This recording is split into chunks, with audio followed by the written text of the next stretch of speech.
Well, hey, I'm excited this morning to be able to share something that's super in my life, up close in my life.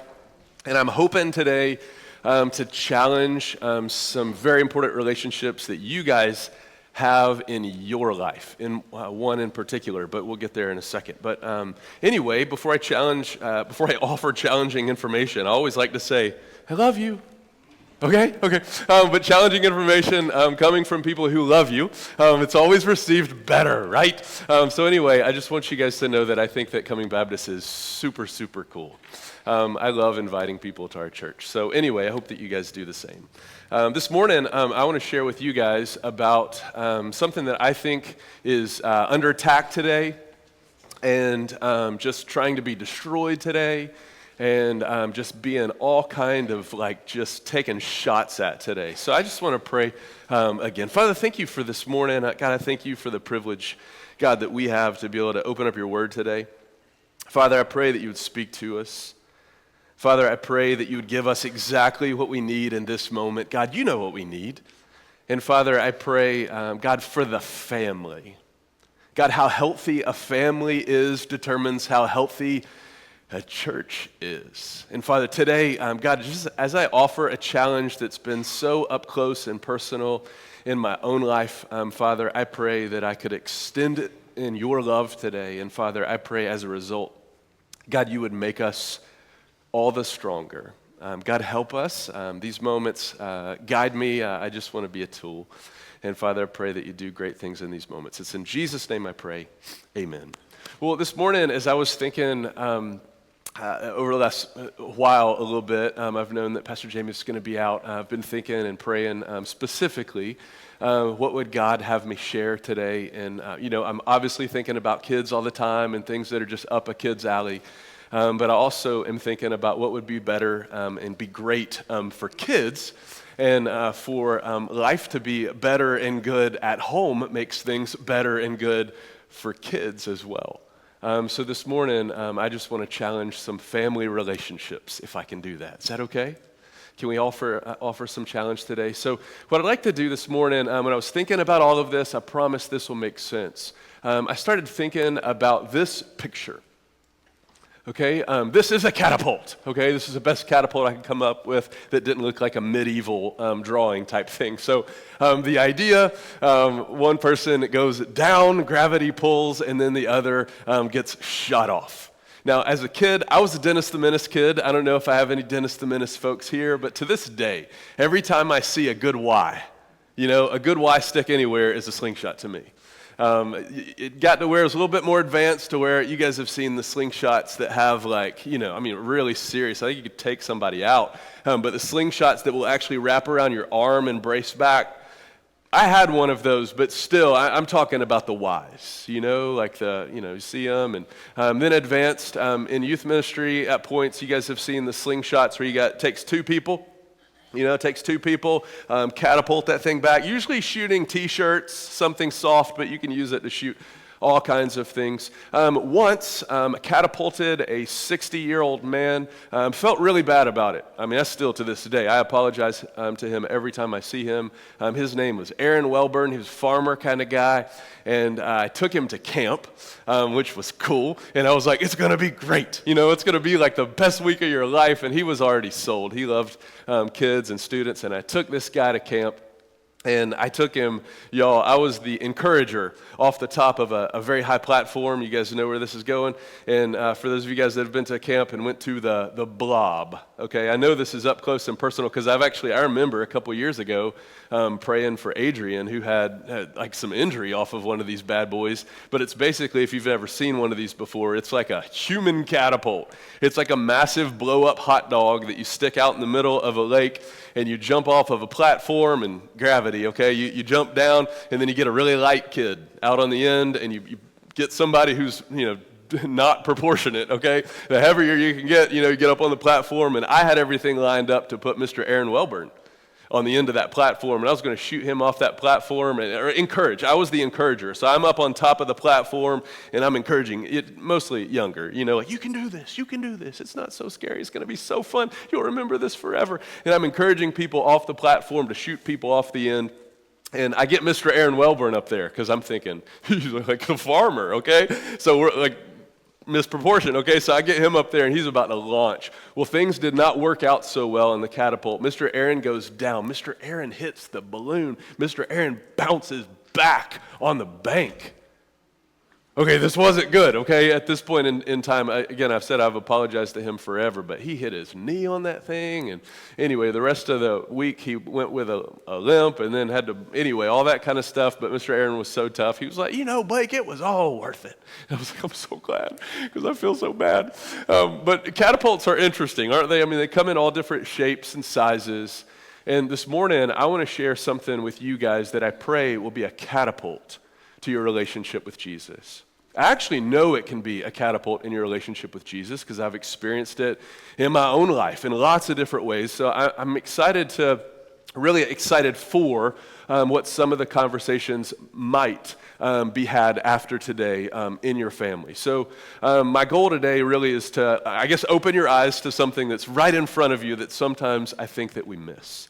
So so today I'm going to share with you a catapult that can lead to your growth. Okay, so what I want to do is I want to introduce you to a very not well-known couple in the Bible, and I want to introduce you to, I don't know, maybe if you've read through the book of Acts, you've seen them and you thought, man, that's so interesting. They just, pass by in the scriptures so fast. There's just not a lot on them. But I want to introduce y'all this morning to a couple who's only mentioned 7 times in the Bible. All right, 7 times in the Bible. And this particular couple, there's lots of really cool things about them. Their names are Priscilla and Aquila. Probably not a name that just rolls off the end of your tongue. Probably not a couple that you've ever spent very much time really studying about. But a couple things that I wanted to share with you guys that come from their life and I pray would really encourage you. So I told you I was going to share something with you this morning that would be good for your kids and be good for students, good for our families. And I want to talk a little bit about something that affects the marriage relationship.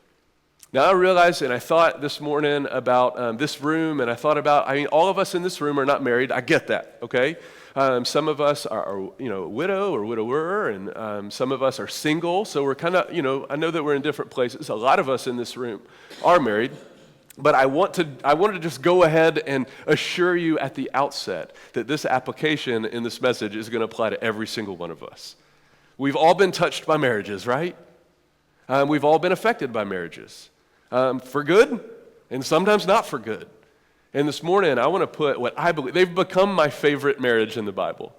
And I think that there is some great encouragement for every single one of us in this room that will be a catapult that will take us further in our walk with Jesus. So if you have a copy of the scriptures, we're going to look at not all 8 places where we see them, but I want to look at one. If you guys want to start flipping there, we're going to be in Acts chapter 18. One of the things that I want you to know about these guys is that they made tents. Okay, so they made tents. I like to talk about that because these guys, and I just love to say this out at the outset, they weren't pastors. They weren't kings and queens. They weren't like these massive leaders. Do you guys ever feel like you're reading about some people in the Bible and you're like, oh, come on, preacher talk? You ever feel like that?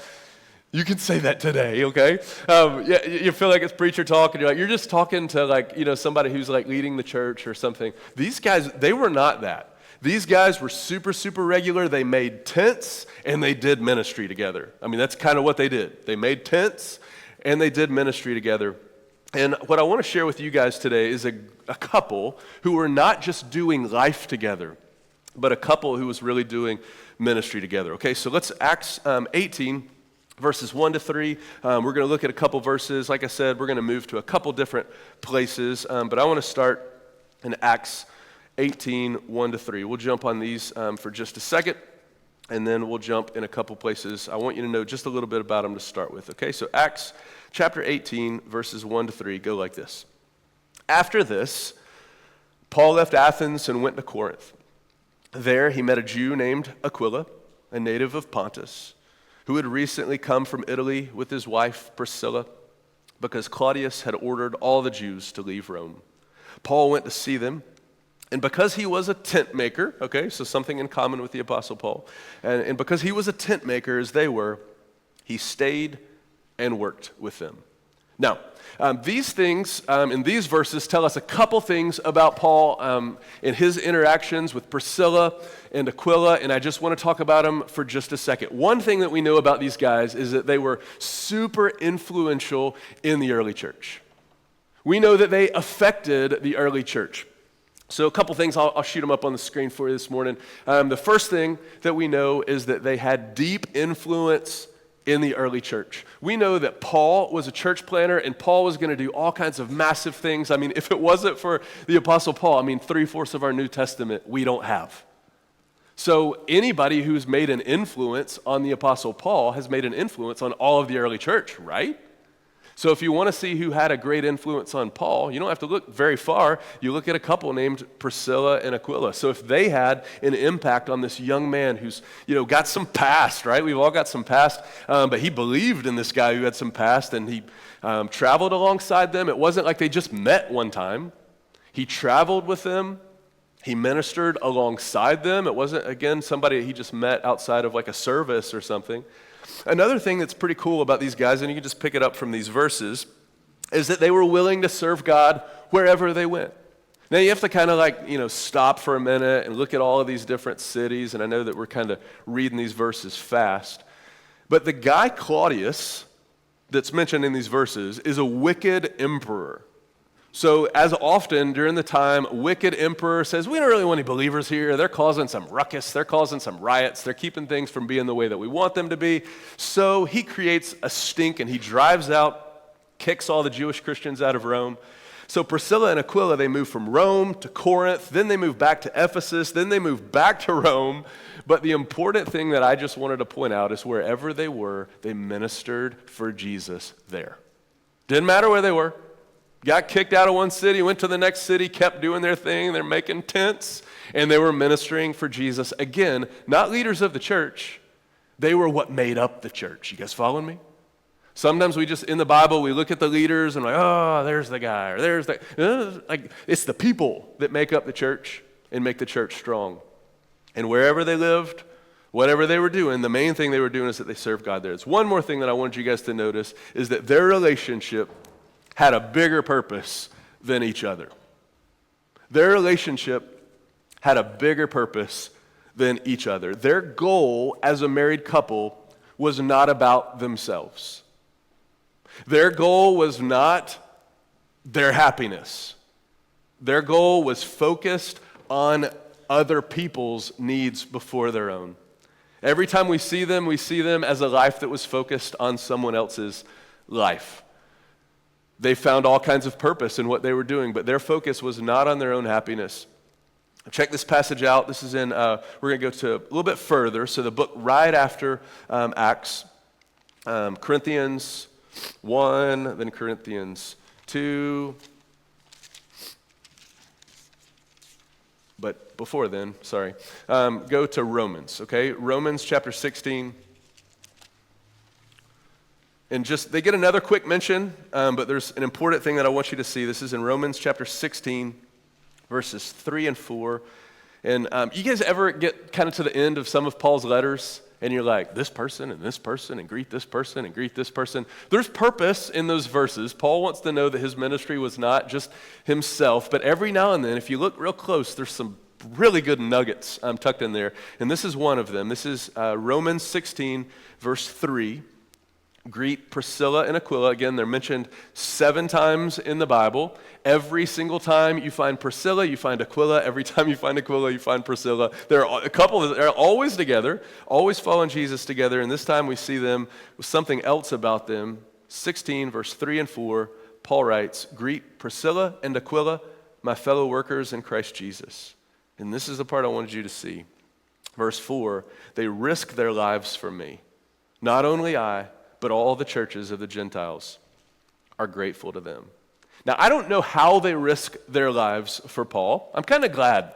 There's certain details that I'm just always glad that we don't know all the details, because if we knew the detail, we might be willing to go that far, and we're like, they didn't go any further than that, right? We don't know how they risked their life. We don't know if it was like a moment where there were like people at the door, what are we going to do now? But we don't know what the risk looked like. But we know that Priscilla and Aquila, they lived on the edge of something that really matters. Now, I don't know if you guys, think about this kind of thing often. I don't know if I'm someone who just jumps to extremes. But sometimes we get in the middle of a daily grind and we can't see a lot of things. Anybody with me? We get in the middle of work, and we get in the middle of home, and then we get in the middle of this and that and this and that. And sometimes it's difficult for us to see outside of what's really happening in front of us, a battle that's actually waging, maybe even within our family. But what this tells me, just this little part about them willing to risk their lives, this tells me that these guys, they were not just casual Christians. They were not just people that had a name about them and they're like, oh, take the title. You guys know that the title Christian was always meant to be, kind of like poking fun. Yeah, I just think it's interesting that every time we find the name Christian throughout the Bible, it means little Christ. I mean, that's a good title, but it was people like making fun of Christians. When Christians use a name for themselves, they always called themselves followers of the way, or, they were Jesus followers. They used terms like that. But what I know about these guys, as I mentioned already, is that what I love about these guys, again, is that they're not ministry leaders. I just want to keep pointing that out. They're not ministry leaders. I believe that one of the greatest threats, and again, I say this in love, one of the greatest threats to your marriage is a slow drift into a form of casual Christianity. A Christianity that's just like maybe name, like, we go to church. Yeah, go to church, What do you do at church? We go, we like stand up, sit down. We got it all memorized. We do all the thing, It's but as far as like risk making, like doing a risk is something that probably doesn't come up in our mind very, very often. But what's interesting is I believe that sometimes some of the reason why we don't take risk for Jesus, and I'm just being real honest here, okay? Everybody with me? Okay, remember I love you, okay? I think sometimes, and I can fall into the same trap, okay? Jen and I are very, very real, okay? Very, very transparent. You ever have a conversation with us? We're very, very transparent. We love Jesus. We've been married for 22 years. We can fall into the same traps that anybody can fall into. But I think that one of the traps that we can fall into, especially, and I'm talking to my married people in the room, but this applies to all of us, okay, not just married people. It's just the conversations we have as married people. Isn't it possible that we get into this rut of taking care of this and taking care of that and taking care of this and taking care of this and taking care of that? And sometimes I think that it's almost like we're setting up like we're going to live here forever. Y'all ever feel like that? If you've ever had something happen around the house, what kind of warranty do they give you? Like, I'm not going to be alive in that many years. Like, why do I need a warranty that's going to take me for that long? This is very present in our life right now. We've been having a roof deal for like a really long time. And for a year, we've been working with our insurance company, like back and forth. Will you please insure our roof? We've just been going back and forth for a year. So like, I get that there's certain things that we need to take care of. But isn't it very possible for every single one of us, especially a house, okay? So if you're younger and you guys don't have a house yet, okay, just tack this away. It is really possible to go down this slippery slope that I am setting up this fortress that is going to exist in all of eternity. Y'all, that's a lie. We can have all of our blades of grass cut to the right length, and I'm not saying like boycott the grass thing, okay? You're going to have HOAs coming everywhere saying, who are these people? They decided that, by religious exemption, they're not going to come. I'm not saying any of that.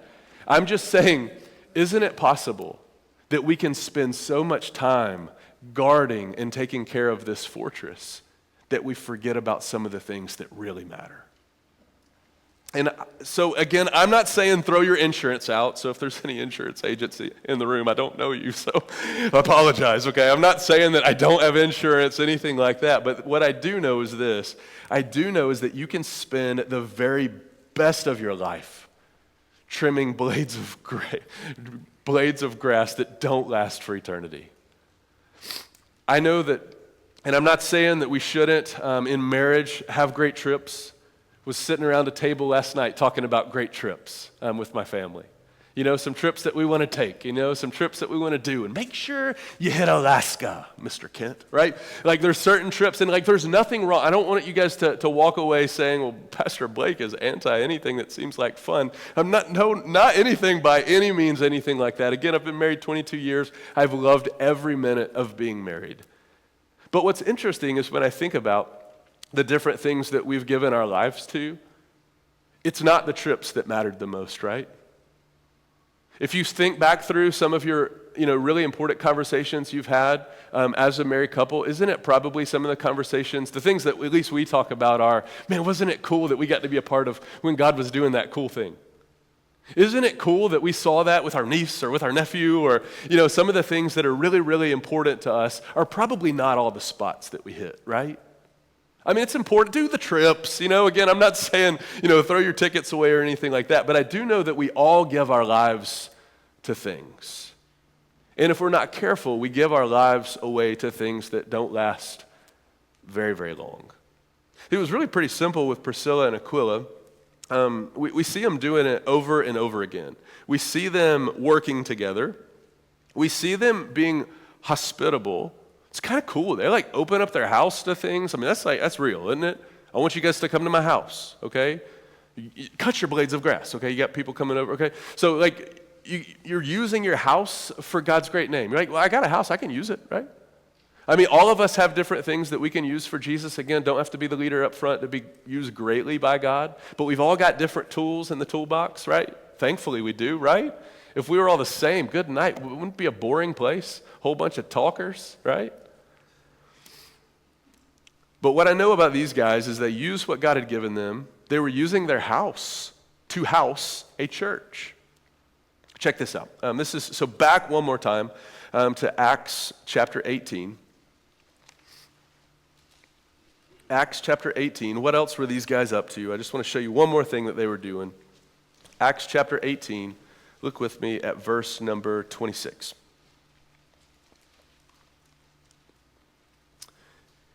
He began to speak boldly in the synagogue, a man named Apollos. When Priscilla and Aquila heard him, so they heard this guy preach, his name was Apollos, they invited him to their home and explained to him the way of God more adequately. Now, the reason why I want to point this out is I just think this is cool. Again, these guys are regular, okay? They're not the leaders up front, but they heard a guy who was preaching, and they're like, we need to talk to you. And they did it in love. And they brought Apollos to their house. And if you go back, you can read the rest of the story. But he was talking about some things of God, but he was missing some really important points.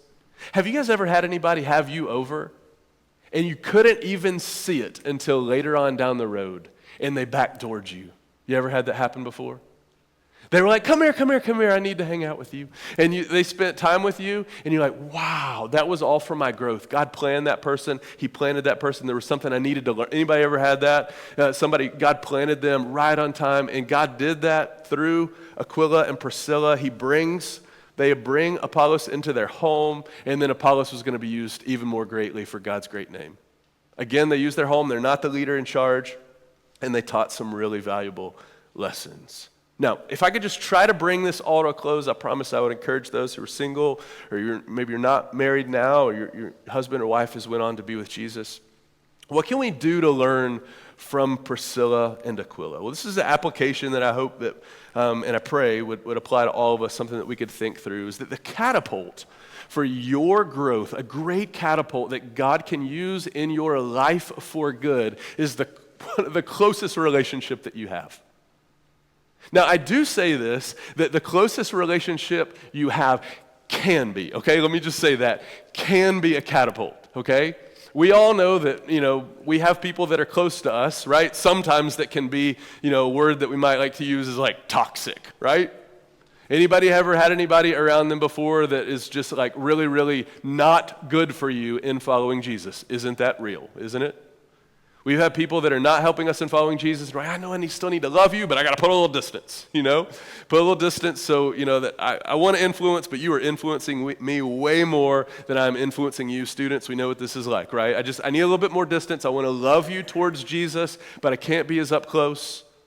But isn't it cool when some of the people that are up close with us are actually pointing us towards Jesus and helping us in our walk with him? Your closest relationship, I believe, especially, oh my goodness, all the married couples in the room, the person who can catapult you the furthest, I believe, is the person who knows you the best. They can also hurt you the worst, right? They know everything about you. And something that I say all the time is that true love is not the kind of love that we see in a Hallmark movie, and I'm not against Hallmark movies, okay? But it's not like a dreamy cloud kind of love. A true, deep, great love that comes from God and from his scriptures is a kind of love that sees everything and loves them anyway. That's a good Jesus kind of love that's talked about in scripture. So I believe for sure that the greatest catapult in your life for going further as a follower of Jesus can be, okay? Can be. Now we can go back through scriptures and we can talk about several couples that are actually the exact opposite. Okay, if you go early in the book of Acts, do you guys remember the name Ananias and Sapphira? Okay, takeout zone, right? I mean, they'll take each other out, okay? Now, that's not what I'm talking about. But Priscilla and Aquila, I believe, are a good example of folks who did ministry together, close to each other, and that God would use them in each other's life. So what would this look like? Well, for a lot of us, this is going to look like a marriage relationship, okay? But for others of us, this is like the closest relationship that you have right now. Like maybe it's a family member. Maybe it's a sister. Maybe it's a neighbor. Maybe it's a friend. But I do know this, you need that person more than you think you need that person, right? I mean, God said it's not good for us to be alone, right? I mean, any of us. And seasons change in life, but we need those people up close to us. Jesus had an inner circle of 3. We need people that are close enough to where they can see things are slipping. Things are not good. Hey, let me say, when's the last time you read your Bible? I love you enough to ask you that question. Are things okay with you and Jesus? Are you just showing up, church? Is it meaning anything to you? Like, we need those people that are up close in our inner circle. And here's something that I think in any of those relationships, whether it be your marriage relationship, whether it be a friendship, whether it be like, friend, school, or like I'm thinking about marriage one day, okay, I get it, all those thoughts. I just can't believe, how many years are away until you would actually potentially be married. I think about juniors all the time, and I'm like, I was married like 5 years from your seat, Sorry, but it's something that we should think about, right? We don't just wake up one day and have great relationships. It's that God uses every single one along the way. And those close relationships, they make or break us. And for those of us, again, that are married, we have that relationship built in, and that can be a wonderful thing. So let me offer 2 suggestions in a conversation that I pray that you would have with your spouse or maybe with somebody up close. Thing 1, these are really simple, okay?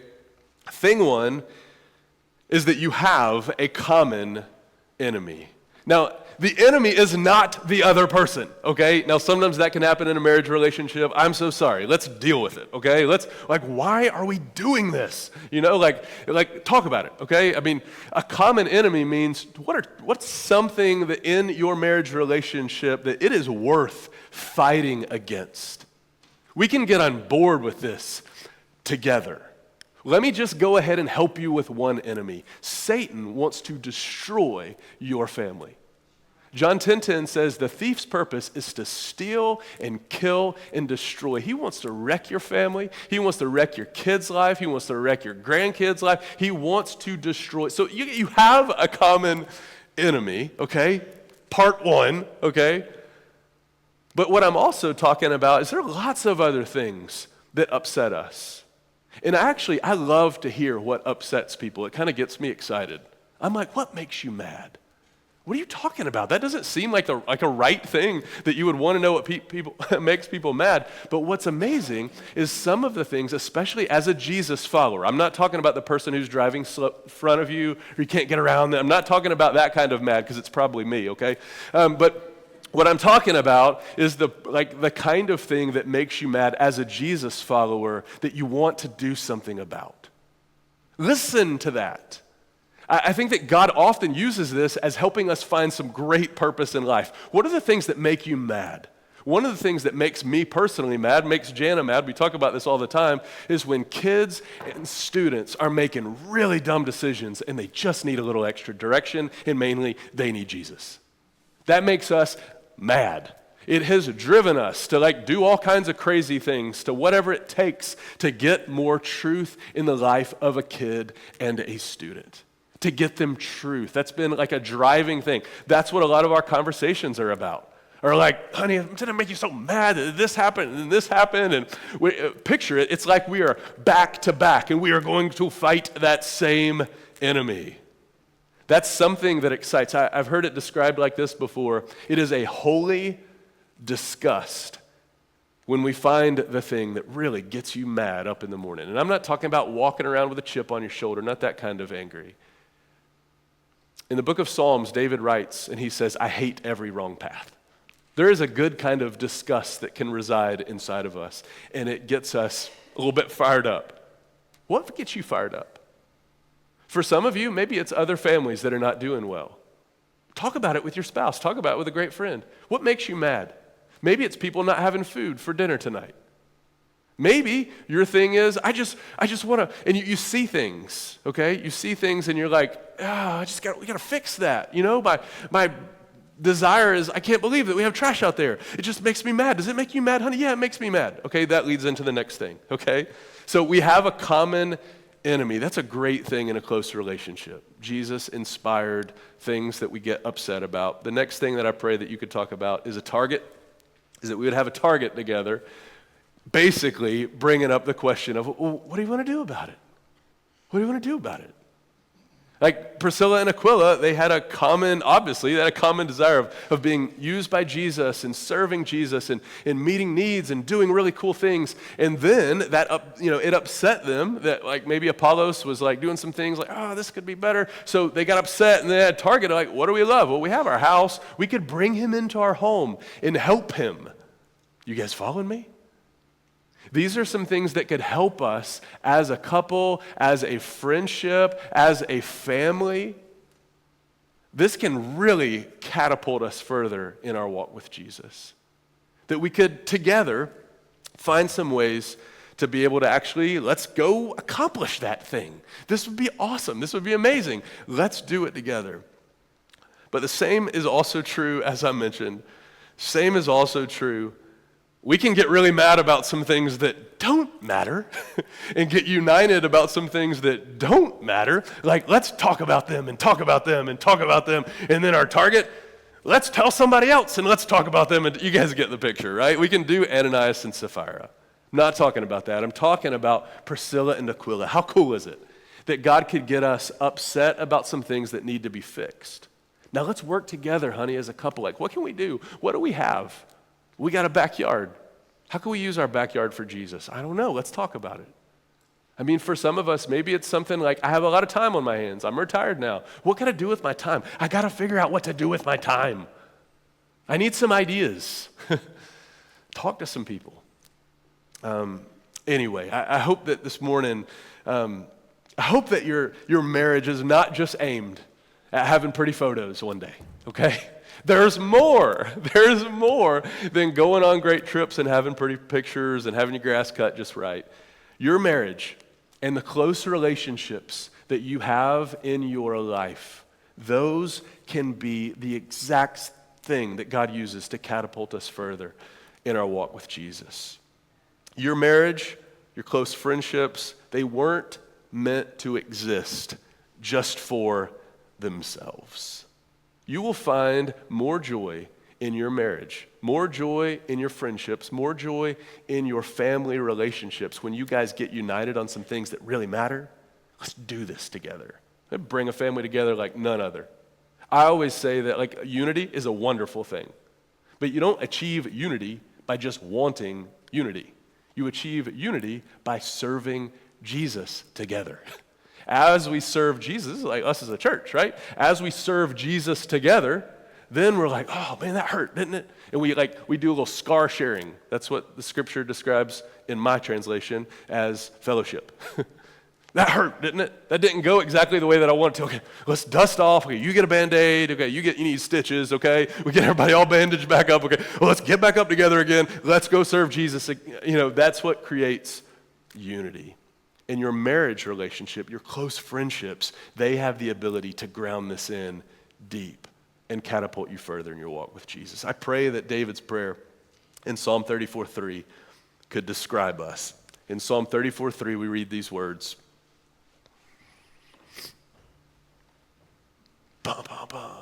There they are. And isn't this a great prayer for us? Glorify the Lord with me. Let us exalt his name together. Glorify the Lord with me. Isn't that like a cool prayer of something that we can do as a married couple, as a close friend? I need you, you need me. That's the way our relationship works.